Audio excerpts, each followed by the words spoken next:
মাঠ থেকে বের হয়ে যাওয়ার সময় চরম ক্ষোভ আর তীব্র ঘৃণা প্রকাশ করলেন মিশরের প্রধান কোচ হোসাম হাসান। তবে কোনো ফুটবলার বা রেফারির উপর নয়, তার এই ঘৃণা ছিল একদল আর্জেন্টিনা সমর্থকদের ওপর। কেন হঠাৎ ম্যাচ শেষে থুতু নিক্ষেপ করতে করতে মাঠ ছাড়লেন এই কিংবদন্তি কোচ? ফুটবল বিশেষজ্ঞরা বলছেন, তিনি কেবল একজন ফুটবল কোচই নন, তিনি একজন খাঁটি এবং প্রতিবাদী মুসলিম।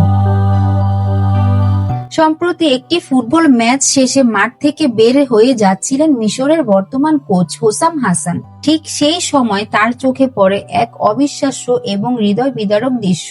মাঠের এক কোণে একদল আর্জেন্টিনা সমর্থক আনন্দে আতিশয্যে মেতে উঠেছে, কিন্তু তাদের হাতে পতাকাটি আর্জেন্টিনার ছিল না, তারা উড়াচ্ছিলেন ইসরায়েলের পতাকা। ফিলিস্তিনি নিরীহ মানুষের ওপর চলমান নির্মম নির্যাতন ও আগ্রাসনের প্রতীক সেই ইসরায়েলি পতাকা যখন আর্জেন্টিনার সমর্থকরা আনন্দের সাথে উড়াচ্ছিল, তখন একজন সচেতন মানুষ এবং খাঁটি মুসলিম হিসেবে হোসাম হাসান তা মেনে নিতে পারেননি। গাজা এবং ফিলিস্তিনের মজলুম ভাই বোনদের ওপর হওয়া অন্যায়ের প্রতিবাদে তার রক্ত গরম হয়ে ওঠে।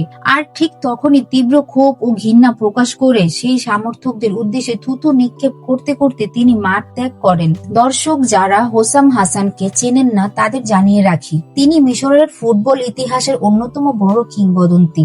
মাঠের ভেতরে যেমন তিনি ছিলেন একজন লকারু সৈনিক, মাঠের বাইরেও তিনি তার স্পষ্টভাষী এবং প্রতিবাদী স্বভাবের জন্য পরিচিত।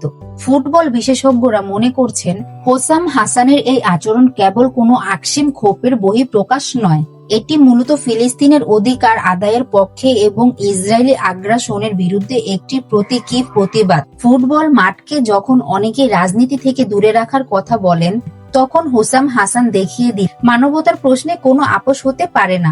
একজন খাঁটি মুসলিম হিসেবে ফিলিস্তিনের পক্ষে দাঁড়ানো এবং মজলুমদের পাশে থাকা তার ইমানি দায়িত্ব, আর তিনি সেটাই পালন করেছেন। ফুটবল বিশ্ব তার এই সাহসী পদক্ষেপে সাধুবাদ জানাচ্ছে।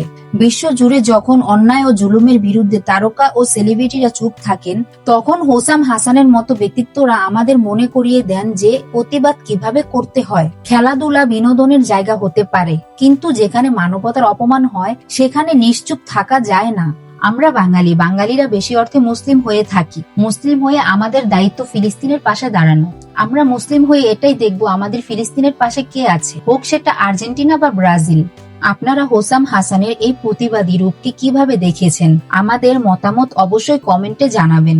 ভিডিওটি ভালো লাগলে লাইক এবং শেয়ার করে সবাইকে দেখার সুযোগ করে দিন। ধন্যবাদ সবাইকে।